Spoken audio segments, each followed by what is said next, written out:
Sebab inilah kehendak Bapakku, yaitu supaya setiap orang yang melihat Anak dan yang percaya kepadanya beroleh hidup yang kekal, dan supaya aku membangkitkannya pada akhir zaman.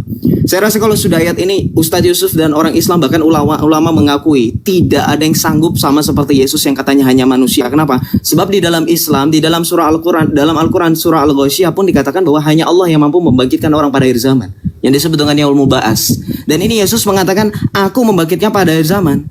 Lagi di dalam Yohanes 6 ayat 47, Yesus sekali lagi berulang-ulang mengatakan, aku berkata kepadamu, sesungguhnya barang siapa percaya, ia mempunyai hidup yang kekal. Artinya apa? Dalam hal keselamatan, Yesus itu selalu konsisten menegaskan bahwa dia menjamin keselamatan. Bahkan Yesus mampu menjamin bahwa kita tidak akan binasa sampai selama-lamanya. Dalam Yohanes 10 ayat 27 sampai 30. Ini ayat-ayat Alkitab yang saya tampilkan di depan Anda. Bahkan di dalam 1 Petrus 3 ayat 18 sampai dengan 20, ini nanti akan saya bandingkan bahwa Yesus mampu menyelamatkan jiwa-jiwa yang telah mendahului sebelum kedatangan Kristus. Ketika ada orang Islam bertanya, terus apakah Adam sampai dengan sebelum datangnya Yesus bisa diselamatkan? Bisa. Bahkan di dalam 1 Petrus 3 ayat 18 sampai dengan 20, roh-roh mereka yang pada waktu Nuh tidak taat kepada Allah, itu diselamatkan oleh Yesus Kristus ketika Yesus turun ke alam maut. Maka kita bandingkan, apakah Muhammad melakukan hal yang sama? No, never. Kita lihat di saat ini. Tadi saya bacakan dalam surah Al-Ahqaf ayat 9 bahwa Muhammad berkata, aku tidak tahu apa yang akan diperbuat Allah kepadaku dan kepadamu. Kemudian yang berikutnya dalam surah Yunus ayat 49 dikatakan apa? Qul amliku linnafsi doro wala naf'an. Dikatakan apa? Katakanlah Muhammad, aku tidak kuasa menolak mudarat dan tidak pula mendatangkan manfaat. Terus gunanya kalian jadi orang Islam apa? Mengikuti Muhammad kalau Muhammad mengatakan tidak dapat mendatangkan manfaat dan tidak dapat menolak mudarat. Buat apa kalian mengikuti Muhammad? Kemudian di sini dikatakan apa? Maka apakah engkau Muhammad hendak mengubah nasib orang-orang yang telah dipastikan mendapatkan azab? Apakah engkau akan menyelamatkan orang yang berada di dalam neraka? Muhammad gak bisa. Buat apa kalian masih jadi Islam? Ini ayat-ayat Al-Quran kalian. Dan yang terakhir, di dalam surah Al-An'am 164 dikatakan apa? Katakanlah Nabi Muhammad, apakah aku pantas mencari Tuhan selain Allah? Padahal dia Tuhan bagi segala sesuatu. Setiap orang berbuat dosa, dirinya lah sendiri yang akan bertanggung jawab. Buat apa kalian mengikuti Muhammad? Muhammad tidak mampu menyelamatkan kalian. Buat apa kalian jadi Islam? Ini adalah salah satu ayat-ayat yang menjadi pembanding. Lihat, saya sudah menampilkan ayat-ayat yang sebelumnya saya kutip dalam Alkitab, biar fair, baru kemudian saya bawa ayat Al-Quran. Silakan giliran Ustadz Yusuf PI jawab. Baik.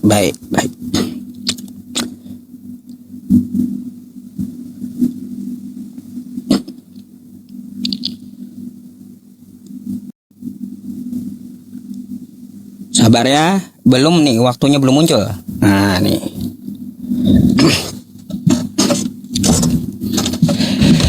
Baik teman-teman semuanya, saya agak heran dengan narasi Joseph ya. Kenapa saya agak heran dengan narasi Joseph? Dia mempertanyakan Nabi Muhammad dalam Quran. Yang kita tahu, Nabi Muhammad itu ceritanya di hadis dan sirah nabawiyah. Sedangkan Al-Quran itu adalah firman Allah Subhanahu wa ta'ala. Tapi dipertanyakan Joseph Nabi Muhammad dalam Quran. Ini adalah pertanyaan yang konyol ya dari seorang Joseph gitu. Ini sampai saya catat teman-teman. Nabi Muhammad dalam Quran. Heran saya gitu, Nabi Muhammad dalam Quran. Cerita Nabi Muhammad Shallallahu Alaihi Wasallam, Joseph, kalau kamu mau cari lewat hadis dan sirah nabawiyah ya. Nah, kalau untuk masalah di Al-Quran itu adalah ketetapan Allah Subhanahu wa ta'ala yang disampaikan oleh Nabi Muhammad Shallallahu Alaihi Wasallam. Berkaitan tentang yang kamu katakan ya, apakah Nabi Muhammad bisa menyelamatkan, kata kamu? Baik, sebagaimana yang kau kutip di dalam Yohanes 14 nomor 6 ya, akulah jalan kebenaran dan hidup. Nabi Muhammad juga seperti itu. Nabi Muhammad adalah jalan kebenaran dan hidup. Di mana ayatnya? Nabi Muhammad itu adalah jalan. Quran surah Al-An'am ayat 153. Wa anna hadza sirati mustaqiman fattabi'uh. Inilah jalanku, jalan yang lurus. Nabi Muhammad itu. Ya. Juga ada gitu Nabi Muhammad itu jalan. Terus Quran surah Ali Imran ayat 31. Qul in kuntum tuhibbunallaha fattabi'uni yuhibbukumullah. Ya, apabila kamu dicintai Allah, maka ikutilah jalan Nabi Muhammad, ikuti sunnah Nabi Muhammad. Pada masanya Nabi Muhammad juga jalan gitu. Terus apakah Nabi Muhammad juga kebenaran seperti Yesus? Ya juga ada di dalam Quran surah Muhammad ayat 2. Nuzila ala Muhammadi wa huwal haqqu mir rabbihim. Apa yang diturunkan kepada Nabi Muhammad itu adalah kebenaran dari Tuhan semesta alam. Tuh, Quran surah Muhammad ayat 2. Terus Quran surah Al-Baqarah ayat 119. Inna arsalnaka bil haq, sesungguhnya kami mengutus engkau ya Muhammad dengan kebenaran. Tuh ya. Quran surah Al-Baqarah ayat 119. Nah, berkaitan pertanyaan kamu, apakah Nabi Muhammad menjamin seperti Yesus juga? Padahal kan katanya Nabi Muhammad nggak bisa apa-apa tuh, seperti yang ditampilkan oleh Joseph tadi. Ini sekalian menjawab ya pertanyaan Joseph, apakah Nabi Muhammad bisa menyelamatkan dan apakah Nabi Muhammad menjamin hidup yang kekal? Dapat kita lihat di dalam sebuah hadis ya teman-teman yang saya tampilkan kepada Anda ini. Anda bisa membukanya di riwayat hadis Muslim dan di Bukhari. Apa yang dikatakan di sini? Kullu ummati yadkhulunal jannah illa man aba. Setiap umatku, ya, bentar ya teman-teman, kamera saya ini kenapa nih? Setiap umatku akan masuk surga kecuali orang-orang yang enggan untuk memasukinya. Ya, di sini terjawab ya teman-teman. Nabi Muhammad SAW pun ya dia menjamin hidup yang kekal, ya. Terus juga menjamin umat Islam untuk masuk surga. Juga ada seperti itu, yang seperti dikatakan oleh Yesus, akulah jalan kebenaran dan hidup. Dan sesuai dengan pertanyaan Joseph, apakah Nabi Muhammad bisa menyelamatkan? Padahal dia nggak bisa berbuat apa-apa. Nabi Muhammad itu tidak bisa menghapus dosa. Nabi Muhammad itu tidak bisa menimbulkan mudarat. Kan kayak gitu. Nabi Muhammad itu tidak tahu apa-apa tentang terjadi yang akan datang terhadap dirimu maupun terhadap diri beliau. Kenapa? Karena beliau adalah seorang nabi yang berserah diri kepada Tuhan semesta alam. Dia tidak akan melampaui Tuhannya yang maha tahu ya teman-teman. Nggak mungkin kalau Nabi Muhammad ya teman-teman semuanya mengatakan aku tahu ke depan seperti ini seperti itu. Udah bak kayak Tuhan. Makanya di situ tersirat ajaran Nabi Muhammad SAW berserah diri kepada Allah Subhanahu Wa Taala. Tadi aku menjabarkan 4 hal. Satu hal yaitu tentang masalah jujur, kan kayak gitu. Amanah, kan kayak gitu ya. Nah, kata Joseph, jujur ini juga dimiliki oleh para nabi, tidak bagi Yesus. Yesus di dalam Yohanes 7 ya ayat 8 sampai 10 di situ dia berdusta. Nih ya, coba kita buka Yohanes 7 8 sampai 10 ya. Nih ayatnya. Kata Yesus, "Pergilah kamu ke pesta itu. Aku belum pergi ke situ karena waktuku belum genap," kata Yesus. Duluan aja ke pesta ya. Demikian katanya kepada mereka. Dan ia pun tinggal di Galilea. Satu lagi nih. Tetapi sudah saudara Yesus berangkat ke pesta itu ya, ia pun pergi juga ke situ. Yesus berdusta di situ ya, Sep ya. Apa yang mau diikuti? Tuh.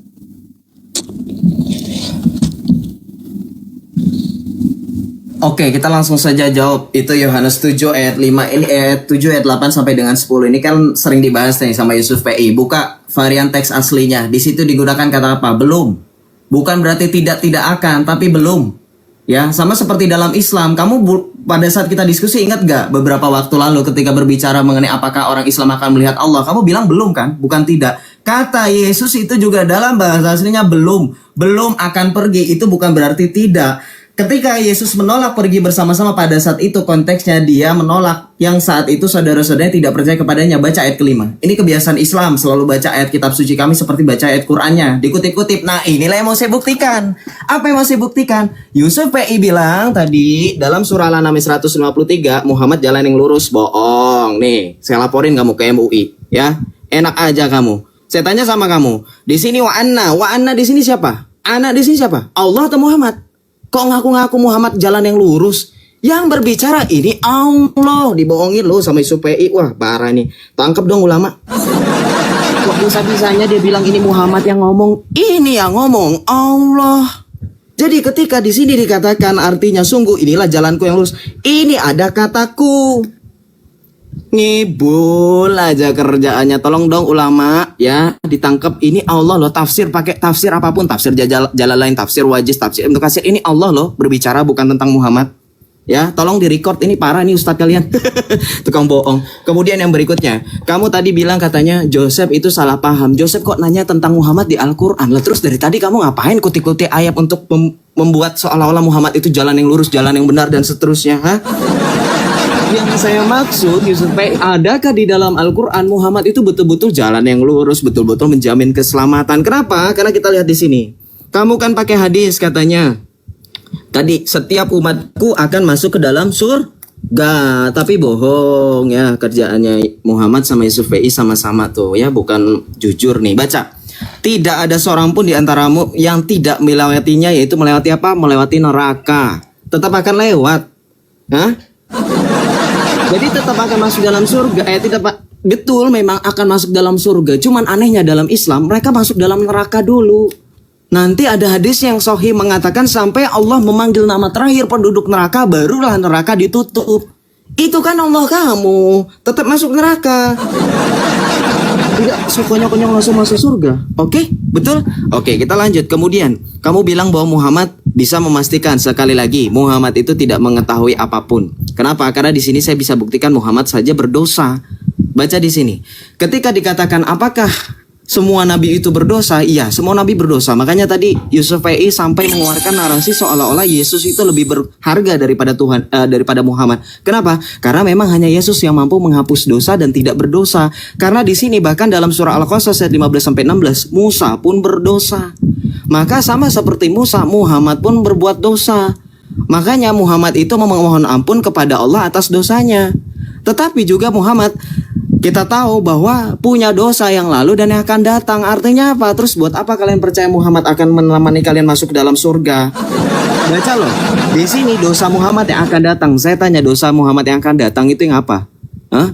Kemudian dikatakan bahwa Muhammad menunjuki jalan yang lurus. Kalau menunjuki jalan yang lurus, kenapa dalam surah Al-Fatihah kalian selalu berdoa, ihdinas siratal mustaqim, tunjukkanlah kami ke jalan yang lurus? Apakah Muhammad tidak kalian anggap? Apakah Muhammad itu hanya figura saja? Jadi bagaimana retorika dalam Islam, konsistensi dalam Islam ketika Muhammad dikatakan sebagai ajaran yang lurus? Buang Al-Fatihah, jangan berdoa tunjukkanlah kami ke jalan yang lurus, buang. Kenapa? Karena kalau sudah ada Muhammad ngapain minta tunjukin? Oke. Kemudian yang berikutnya, saya tadi mau menunjukkan bahwa ketika Tuhan Yesus mengetahui tentang keselamatan berbeda dengan Muhammad. Kenapa? Bahkan Muhammad tentang keluarganya sendiri dikatakan apa? Dalam suatu hadis riwayat Bukhari nomor 2753 dan hadis riwayat Muslim nomor 206, kalau Muhammad katanya menjamin kalian semua masuk surga, keluarganya pun tidak bisa menyelamatkan diri. Baca, selamatkanlah diri kalian, sesungguhnya aku tidak dapat menolong kalian sedikit. Bayangkan loh, bahkan Siti Aisyah pun dikatakan tidak dapat ditolongnya. Gak cuman istri dan keluarganya, Muhammad pun gak bisa nolong Fatimah putrinya. Wahai Fatimah putri Muhammad, mintalah padaku apa yang kau mau dari hartaku, sesungguhnya aku tidak dapat menolongmu sedikit pun dari Allah. Terus kenapa kalian percaya? Gimana ini? Silahkan dibantu untuk dijelaskan. Oke.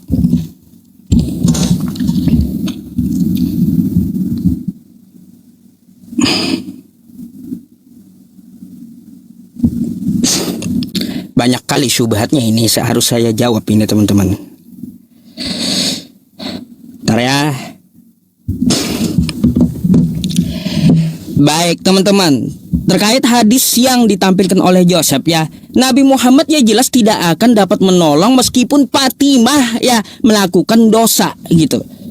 Ibaratnya anaknya mencuri, dia tidak akan dapat menolong di hadapan Allah Subhanahu wa taala karena dia tidak akan membela sebuah dosa yang dilakukan.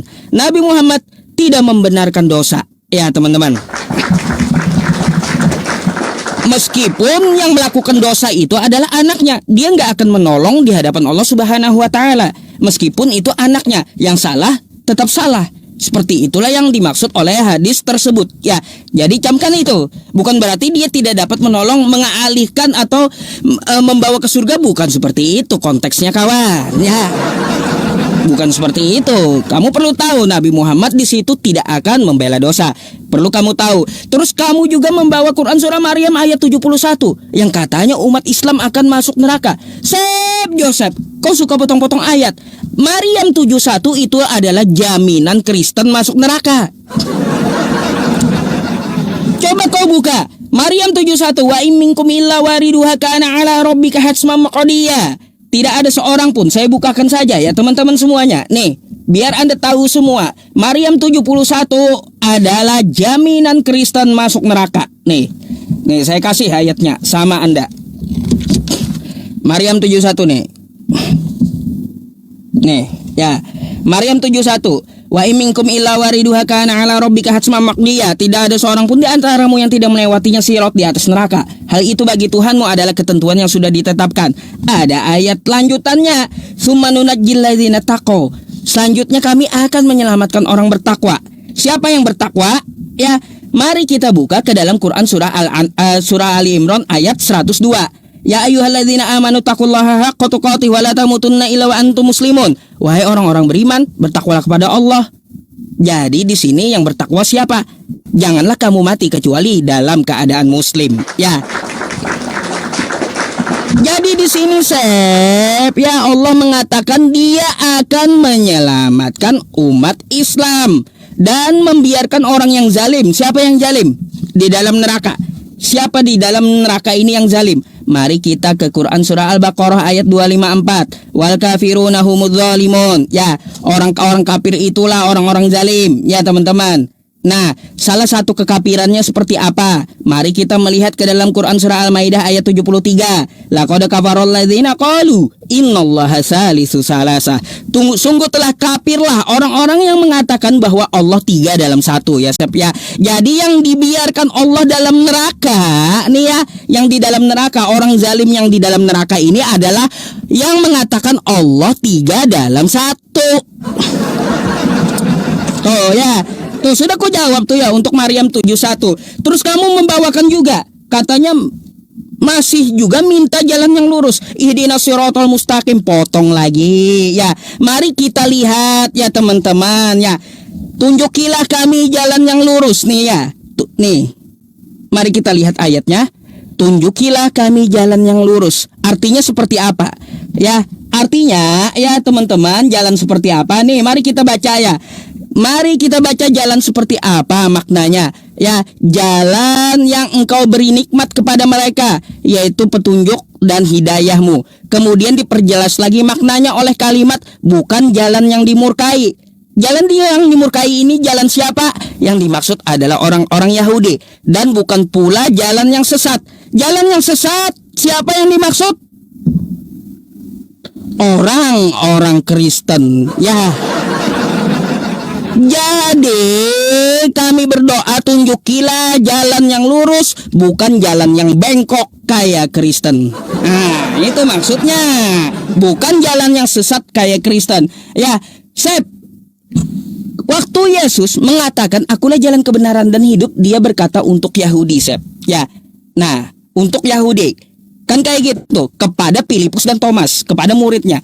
Aku minta tolong dong cariin di mana Yesus menjamin keselamatan secara tekstual, ya tekstual, aku menjamin Kristen masuk surga. Mana? Ayo, secara tekstual yang seperti ayat kullu ummati yadkhulunal jannah. Selain juga masalah pesta itu, ya Sep ya, belum kata kamu. Di situ betul nggak Yesus itu menurut kamu berdusta atau enggak? Dia nyuruh saudaranya pergi kamu duluan. Setelah saudaranya pergi, dia juga ikut diam-diam pergi. Dusta itu. Dusta itu Yesus. Sep. Ya. Sudah lewat 10 detik.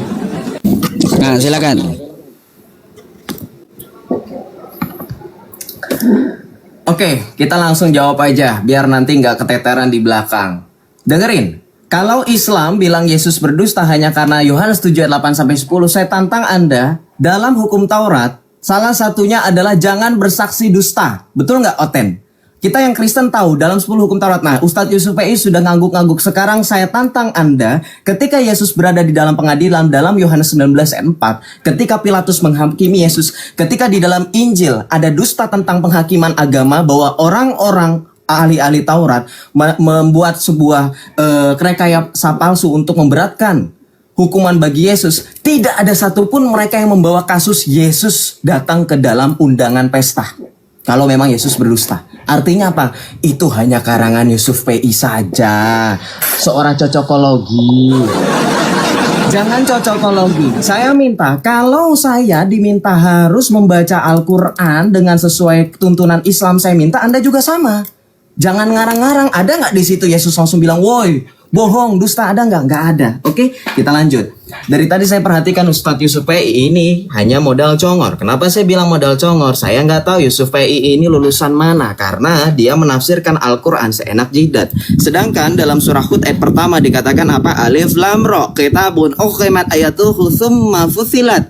Kitab yang ayat-ayatnya telah disusun dengan rapi, kemudian dijelaskan secara terperinci. Terus kenapa kamu kabur? Pada saat tadi saya membuktikan dalam surah Al-An'am ayat 153, ini Allah yang ngomong. Mana klarifikasi kamu menyesatkan umat, mengatakan bahwa yang ngomong ini Muhammad? Hah? Kok kabur? Kamu saya laporin loh penistaan agama di sini yang mengatakan Allah ketika dikatakan jalan yang lurus itu Allah, teman. Ya, bukan Muhammad. Muhammad nggak pernah menyediakan jalan, kan tadi saya sudah menampilkan buktinya. Di sini dikatakan Muhammad tidak tahu apa-apa. Ya, aku tidak tahu apa yang akan diperbuat Allah. Logikanya Yusuf PI dan Islam dimanapun kalian berada, kalau Muhammad itu jalan yang lurus, harusnya Muhammad jangan ngomong seperti ini. Nggak konsisten kan? Kalau Muhammad tahu jalan, harusnya dia tahu apa-apa. Orang tahu jalan tuh ya tahu akhirnya kemana, tujuannya kemana. Ini namanya sok tahu, makanya buta. Oke? Nah, tadi Yusuf PI ketika membantah hadis saya bahwa keluarganya Muhammad tidak dapat ditolong, artinya Muhammad tidak dapat membela mereka dalam hal berdosa. Ini bukan dalam hal berdosa, ini dalam hal penghakiman. Artinya Muhammad tidak dapat membuat mereka bertobat sesuai apa? Sesuai dengan ayat Al-Quran. Kenapa? Karena di sini setiap orang yang berbuat dosa dirinya sendiri yang akan bertanggung jawab. Terus kenapa Yusuf PI tadi sempat membawa Muhammad itu rahmatan lil alamin? Coba Islam sekarang saya tantang semua selain Yusuf PI, ustadz-ustadz kalian bawa ke hadapan saya. Apa makna rahmatan lil alamin kalau begitu? Kalau ternyata Muhammad tidak mampu menyelamatkan kalian. Arti rahmat itu apa? Arti rahmat itu apa? Yesus memberikan rahmat, memberikan apa? Memberikan pengampunan dosa. Muhammad gak bisa, ya betul, karena memang dari awal tadi Ustadz Yusuf telah mengatakan timpang sebelah antara Yesus yang adalah Tuhan, Muhammad adalah Nabi. Sudah diakui secara tidak langsung. Maka dari itu sekali lagi saya tantang secara tekstual ketika kamu berbicara mengenai keselamatan. Tadi saya sudah buktikan dalam Yohanes 10 ayat 27. Domba-dombaku mendengarkan suaraku. Yang disebut domba siapa? Oten. Itu yang sering kalian sebut kami kan? Gak apa-apa kami disebut domba. Kenapa? Karena Tuhan Yesus telah mengatakan dalam Yohanes 10, akulah gembala yang baik. Di sini Tuhan Yesus mengatakan domba-dombaku mendengarkan suaraku dan aku mengenal mereka dan mereka mengikut aku. Yang ikut Yesus siapa kalau bukan Oten? Muhammad. Hah? Yang ikut Yesus cuma orang Kristen. Dan aku memberikan hidup yang kekal kepada mereka dan mereka pasti tidak akan binasa sampai selama-lamanya dan seorang pun tidak akan merebut mereka dari tanganku. Lihatlah teman-teman. Dari tadi debat saya dengan Yusuf PI, perbedaan yang sangat jelas di mana saya tetap konsisten dengan ayat-ayat Alkitab yang tidak terbantahkan. Dari mulai Yohanes 5, Yohanes 3 ayat 16, kemudian Yohanes 5 ayat 24, Yohanes 6 ayat 40, kemudian Yohanes 6 ayat 47, kemudian Yohanes 10 ayat 27 sampai 30, sampai dengan 1 Petrus 3 ayat 18 sampai dengan 20 membuktikan Yesus selalu konsisten memastikan dan menjamin keselamatan. Saya minta ketika berbicara suri tauladan, orang yang menuntun jalan orang lain haruslah orang yang tahu tujuan. Setuju nggak teman-teman? Kalau saya nuntun Anda semua untuk ke Monas harus sampai ke Monas, nggak mungkin saya belok kemana-mana. Saya minta Islam, kalau kalian percaya Muhammad jalan yang lurus, saya tanya di mana keselamatan yang Muhammad berikan seperti yang Yesus berikan kepada kami semua? Silakan dijawab.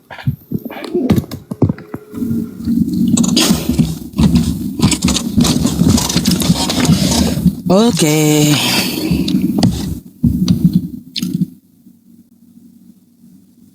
seru ini. Wah, semangat kali. 30.000 penontonnya, di tempat saya 31.000. Baik ya. Mari teman-teman ya, kita akan tanggapi Joseph. Teman-teman semuanya, ya tadi Joseph menuntut saya tentang masalah Quran surah Al-An'am yang dia tekankan wa anna hadza sirati mustaqiman fattabi'u. Katanya ini adalah Allah Subhanahu wa taala. Terima kasih ya Joseph ya. Pertama mengakui bahwa di situ Allah memberi jalan yang lurus. Itu yang pertama ya. Terus yang kedua ya Sob ya, di mana katanya Nabi Muhammad mengatakan akulah jalan. Kan saya menunjukkan Al-An'am ayat 153. Nih, mari ya kita lihat apa maksud ayat tersebut. Ya, mari kita baca ya teman-teman semuanya. Dari Hamad, dari Asim, dari Abu Wa'il, ia berkata ya, Abdullah bin Mas'ud berkata, suatu hari Rasulullah membuat sebuah garis lurus bagi kami lalu bersabda, ini adalah jalan Allah. Dan Asim meniru beliau dengan membuat garis lurus seraya berkata, ini adalah jalan Allah. Satu ya. Kemudian beliau membuat garis lain pada sisi kanan dan garis tersebut lalu bersabda, ini ucapan Nabi ya, ini adalah jalan-jalan yang banyak.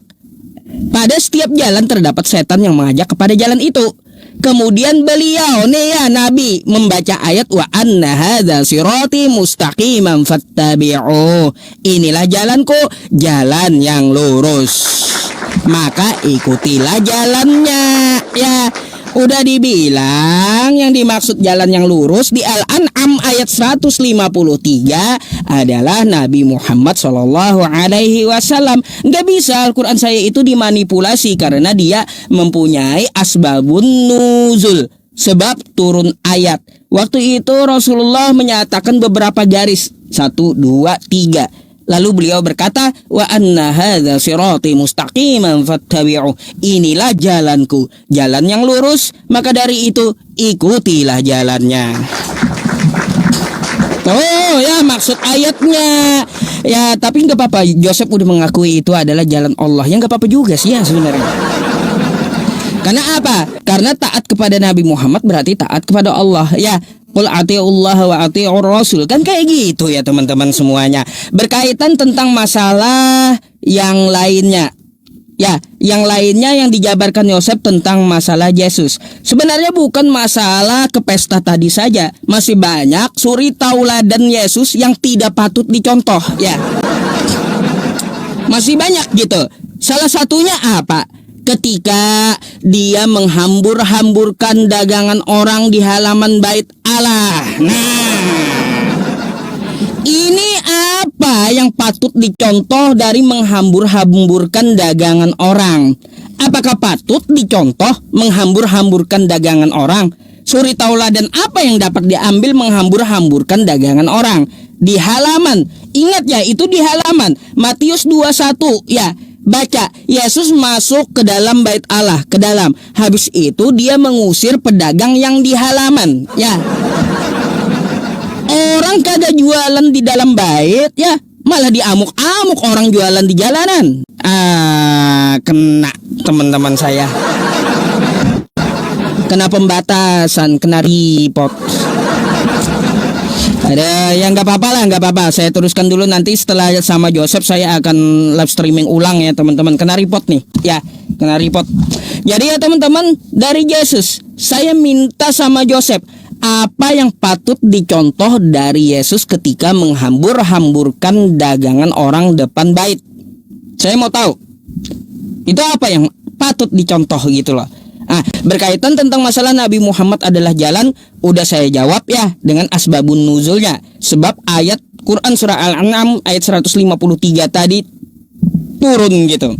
Jadi saya hanya menunggu Joseph aja. Sep, ngapain juga mau mengikuti Yesus yang tidak dapat berbuat apa-apa dari dirinya sendiri. Alih-alih mau menyelamatkan Kristen, di Yohanes 5 nomor 30 Yesus berkata, ya, aku tidak dapat berbuat apa-apa dari diriku sendiri. Alih-alih mau menyelamatkan Kristen. Dia sendiri loh yang ngaku, aku tidak dapat berbuat apa-apa dari diriku sendiri. Aku menghakimi sesuai dengan yang apa aku dengar dan penghakimanku adil. Kan kayak gitu. Dia ngaku sendiri tidak dapat berbuat apa-apa dari dirinya sendiri. Buktinya apa? Waktu ditangkap tentara Romawi, memang dia tidak dapat berbuat apa-apa. Menyelamatkan diri sendiri aja kagak bisa, alih-alih mau menyelamatkan Kristen. Nah, jawablah itu. Ya, tentang masalah Yesus tuh. Silakan.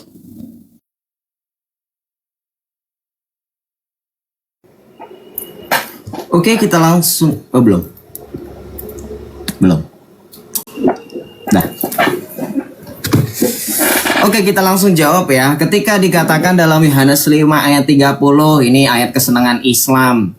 Perhatikan, ini kan saya tadi sudah peringatkan, Islam baca Alkitab kami jangan seperti kalian membaca kitab kalian katanya suci itu loh. Yang ayat 1 sama ayat lainnya nggak nyambung. Itu sebab tadi kamu menafsirkan surah Maryam ayat 71 yang katanya itu untuk kami orang Kristen. Nggak terbukti dalam Maryam. Nggak ada kan? Saya ketawa-tawa tadi, ngeliat gak teman-teman yang tadi dia bahas katanya Maryam 71 melewati neraka itu untuk kami orang Kristen. Ada nggak? Saya tanya Ustadz tertulis dalam ayat 72 atau ayat 70. Ini untuk orang-orang Nasrani. Nggak ada. Makanya kamu lompat-lompat ke Al-Baqarah, ke Ali Imran. Itu ya Al-Quran ya? Lompat-lompat ya? Nggak nyambung ya? Nggak ada kan di sini? Dikatakan orang Kristen yang masuk neraka. Jadi bohong kamu itu.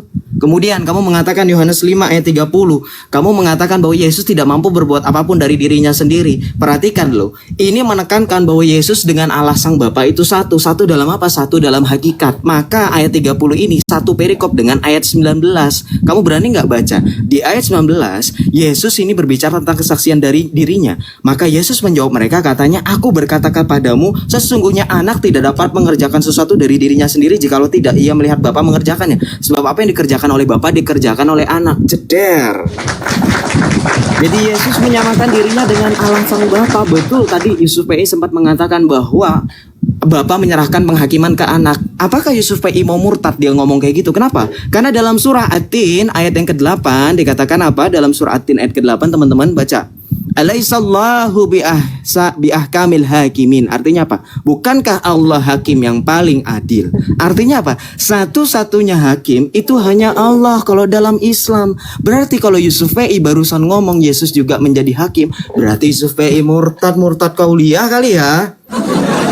Karena menganggap bukan hanya Allah saja sebagai hakim. Oke, tapi nggak apa-apa, kita lanjut. Tadi dia juga ngotot tafsir Al-An'am 193. Ini saya selalu perhatikan, seorang Yusuf PI itu selalu memelintir apa yang kita omongi. Perhatikan loh. Ini kalau kamu baca secara jelas-jelas, Muhammad mengatakan jalan dari Allah bukan jalan dari dirinya. Ini jalan Allah yang lurus, bukan jalanku. Berarti tidak ada satupun narasi Muhammad mengatakan ini jalanku. Berarti gugur Muhammad dikatakan jalan. Jangan bohong, makanya saya sudah bilang kamu mau lari kemana data, saya juga ada. Ini kamu pakai Imam Ahmad Ibnu Hanbal mengatakan Abu Bakar, Ibnu Abbas dan seterusnya, Ibnu Mas'ud. Ini justru menegaskan Muhammad itu bukan mengatakan ini jalanku. Beda dengan Yohanes 14 ayat 6. Yesus mendeklarasikan bukan jalan Muhammad, bukan jalan Petrus, bukan jalan Yakobus, tapi jalan dirinya sendiri yang adalah jalan. Ana huwa thoriq al-haq al-haya. I am the way, the truth and the life. Aku, kata Yesus, bukan dia. Jadi jangan ngotot Muhammad jalan yang lurus. Muhammad itu bukan jalan Allah. Ya memang saya mengakui Allah itu jalan. Makanya Allah yang telah menyatakan jalan itu dialah Yesus Kristus. Makanya saya tantang, ini tema penting untuk diangkat untuk membuktikan Yesus itu sejajar dengan Muhammad. Tapi dari awal Yusuf PI telah mengambil langkah yang salah, mengakui tidak sebanding Muhammad dengan Yesus.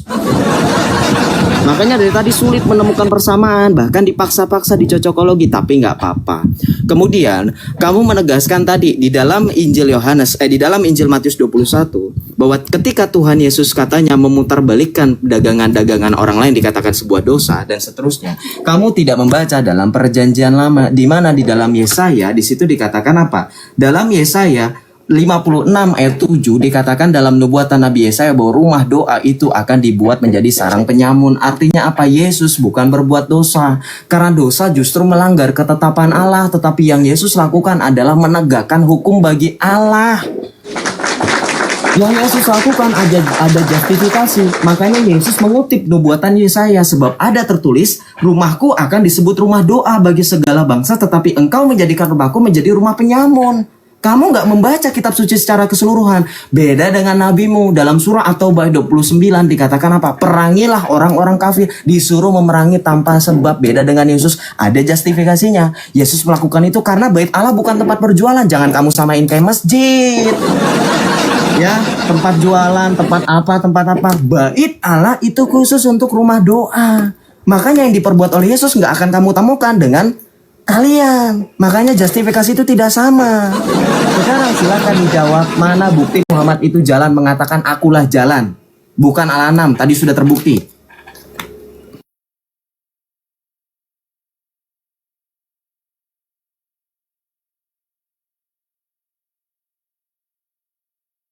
Tujuh menit terakhir. Ustadz lupa di mute. 7 menit terakhir mau bagaimana terserah. Ini udah 1 jam ya. 1 ronde lagi lah. 7 menit lagi, ya. Oke. Oh jadi Ustadz terakhir, habis itu langsung penutup gitu. Boleh? Iya toh? Karena kan 5 menit. Iya, 5 menit terakhir Ustadz berarti iya. Habis itu penutup langsung. Ya. Ya toh?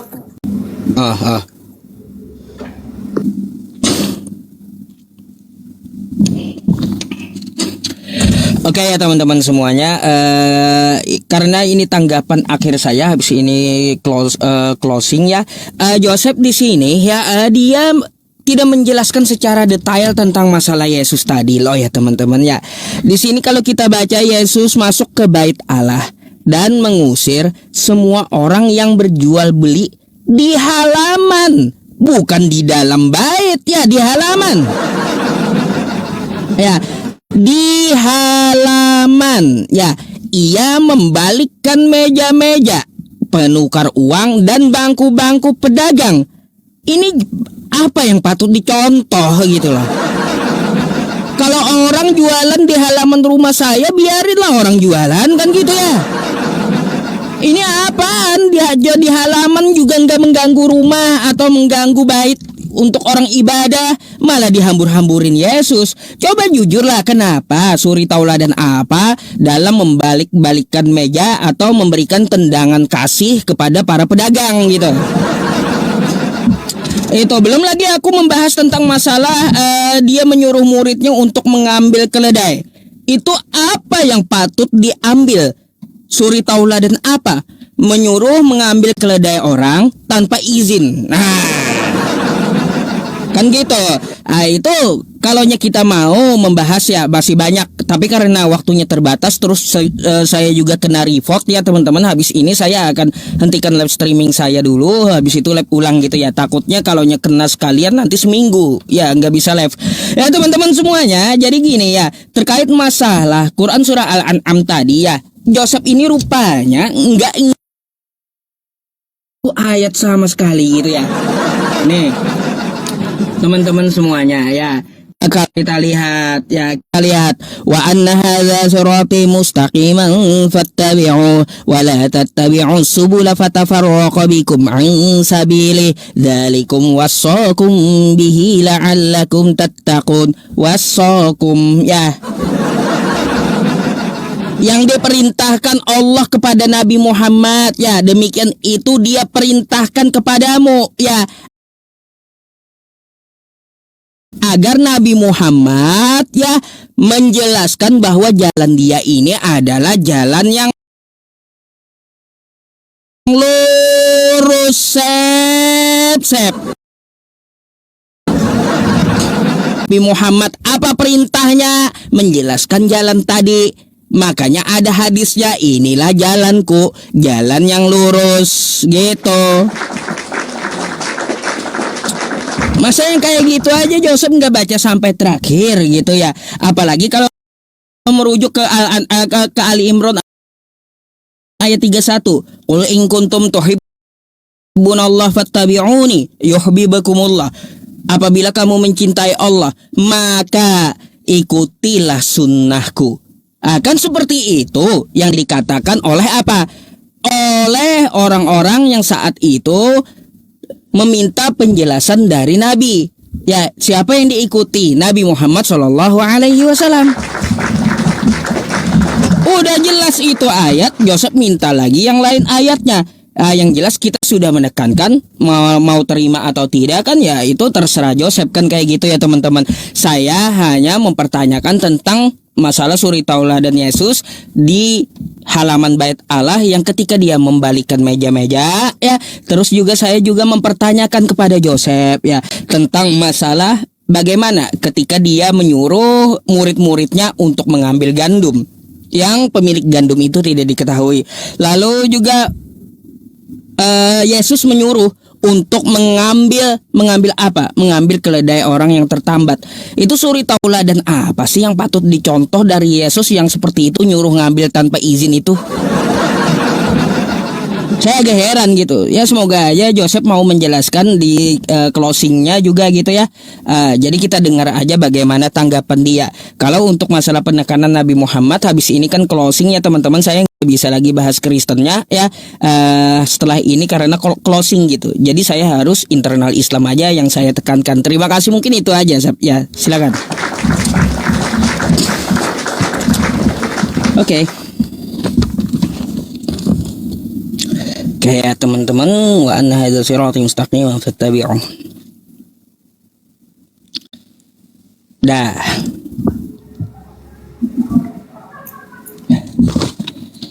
Silakan. Ini closing, Sep. Ya, saya tahu. Oke. Silakan. Oke. Belum dimulai ya, Mas? Mana waktunya? Belum. Pencet dulu. Oke, baik, saya hargai begitu luar biasanya upaya dari Yusuf PI untuk membuat saya chaos ya dengan tambahan-tambahan data, padahal dia tahu ini penutup loh. Dia nambahin lagi Yesus mencuri keledai. Dia pikir saya nggak akan bahas. Saya sudah buat tandar babak belur. Padahal dia sekelas lawyer. Adakah tertulis dalam hukum Yahudi ketika Yesus disalib? Saya tadi sudah tantang kamu kan sebelumnya ketika berbicara mengenai Yesus tidak pergi ke pesta undangan. Ada nggak ketika Yesus dihakimi? Ini sama, tetap sama konteksnya. Saya tantang, silahkan Islam semua terbuka. Ingat ya, ini closing. Saya tantang, sehabis ini kalian bisa buktikan dalam ayat Alkitab Yesus ketika dihakimi oleh Pontius Pilatus di dalam pengadilan, termasuk ketika kalian baca perikop Alkitab dalam Injil Matius, dalam Matius 26 tentang dusta mahkamah agama. Adakah di situ mahkamah agama semuanya berunding untuk mengagaskan Yesus pencuri keledai? 1. Yesus berdusta ketika dia tidak datang undangan. 2. Kemudian Yesus katanya mencuri gandum. Ada tidak? Saya tantang kamu. Jangan cuman cocokologi. Oke, kemudian yang berikutnya ketika berbicara mengenai halaman bait suci. Kalian masih ikuti Yusuf PI. Saya sih kalau jadi Islam, saya nggak bakal mau. Halaman dengan komplek itu sama, apalagi dalam peribadatan Yahudi. Coba kamu tanya sama orang Yahudi. Apalagi bait Allah. Bait Allah itu semuanya bagian doa. Memang betul dibagi-bagi. Ada ruangan Maha Kudus, ada Court of Gentiles, itu yang nggak tahu kan, halaman itu yang disebut dengan Court of Gentiles itu adalah rumah doa bagi segala bangsa. Tertulis, rumahku akan menjadi rumah doa bagi segala bangsa. Yang dimaksud rumah doa segala bangsa itulah wilayah yang disebut dengan halaman. Dengerin, jadi bukan sembarangan. Maka dalam hal ini ketika orang Islam mengatakan itu halaman bukan dalam, saya tantang Anda sekarang Anda jualan ke halaman istana. Anda ngotot-ngototan sama pas pampres. Ini kan halaman istana, boleh dong jualan gak di dalam halamannya. Ini logika Yusuf PI loh. Dipikir halaman itu orang bebas gitu. Sekarang saya tantang sama kamu, berani gak kamu buat masjidmu halamannya itu jadi sound horek? Hah? Berani gak? Sound horek di situ, joget-joget? Hah? Gak bakalan kan? Pikir. Ini logika. Yang terakhir, ini baru closingan. Saya rasa cukup jawab seperti itu. Silakan logika Anda buat berpikir. Saya tutup. Dari tadi saya telah konsisten membuktikan Yesus bukan hanya sekedar menyediakan jalan. Oke lah, kita akui Muhammad sediakan jalan. Yes, semua orang menyediakan jalan. Tapi hanya satu yang memastikan kalian sampai dengan tujuan, hanya Tuhan Yesus. Dari tadi kita ngomongin Yusuf PI hanya berbicara jalan sampai tujuan. Tidak. Karena tadi sudah saya bantah di awal. Muhammad mengatakan, aku tidak tahu apa yang akan diperbuat Allah kepadaku dan kepadamu. Itu sudah menjadi tanda bukti yang telak dari awal bahwa Muhammad tidak tahu apa-apa. Dia hanya menyediakan jalan. Semua orang menyediakan jalan. Saya bisa menyediakan jalan buat kalian semua. Tapi apakah saya bisa memastikan kalian sampai tujuan? Tidak. Jadi tekankan sekali lagi, jalan bukan berarti tujuan. Hanya Yesus yang menekankan jalan sekaligus tujuan. Kenapa? Yohanes 10 ayat 27 sampai dengan 28 Yesus katakan, domba-dombaku mengikuti aku karena aku tidak akan membiarkan mereka binasa, melainkan mereka hidup kekal. Tujuan akhir agama samawi, kalau Islam mengklaim sebagai agama samawi, adalah masuk ke dalam kerajaan surga atau jannah istilahnya. Hanya Yesus yang juga menyediakan jalan, juga menyediakan surga. Apakah Muhammad bisa? Tidak. Betul, hanya Allah yang mampu memastikan orang masuk ke dalam surga. Bahkan ada hadis sahihnya, mungkin Ustadz Yusuf PI nanti akan pakai, bahwa amalan sekalipun tidak akan mampu menjamin kita semua masuk surga kecuali ridhonya Allah atau rahmat atau kehendak Allah. Itu betul. Kenapa? Karena itu sudah disampaikan oleh Tuhan Yesus. Yesus berkata dalam Matius 7 ayat 21 sampai dengan 23, bukan setiap orang yang berseru kepadaku Tuhan, Tuhan, mereka akan masuk ke dalam kerajaan sorga, tetapi mereka yang melakukan kehendak Bapakku yang mendapat bagian dari kerajaan sorga. Itu sebab apa yang dilakukan Tuhan Yesus bukan hanya mengajarkan kita beriman, tapi juga menghidupi iman dengan perbuatan. Itu sebab Yesus mengatakan dalam kitab Wahyu dikatakan Tuhan Yesus, sebab aku akan datang segera, Wahyu 22, dan aku akan menuntut balas setiap manusia menurut perbuatannya. Hanya Yesus satu-satunya manusia yang sekaligus nabi, imam, dan raja dan juru selamat, bukan hanya sekedar nabi biasa. Maka sebagai penutup, saya mempertanyakan keislaman teman-teman semua, termasuk Yusuf PI di sini. Saya telah menyelesaikan tugas saya sebagai seorang Islam dengan mengikuti Muhammad hanya sampai di pertengahan jalan. Karena saya tahu ketika saya mengikuti sampai akhir, saya tidak akan mendapatkan apa-apa. Tapi saya telah mengikuti jalan yang betul-betul satu-satunya jalan yang memastikan saya sampai dengan tujuan, yaitu masuk dalam kerajaan sorga. Dialah Yesus Kristus.